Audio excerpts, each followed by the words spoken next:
Hi everyone, here we've got Motorola Moto G30 and let me share with you how to show battery percentage on the status bar on this device. So firstly we have to enter the settings, and on the fourth position we've got battery, so let's tap on it. As you can see right here we've got the battery percentage option, which is right now turned off, obviously because we've got only the battery icon.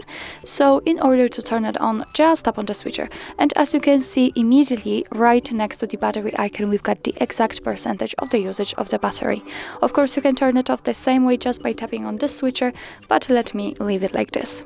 So actually that's all. This is how to show battery percentage on the status bar in your Motorola Moto G30.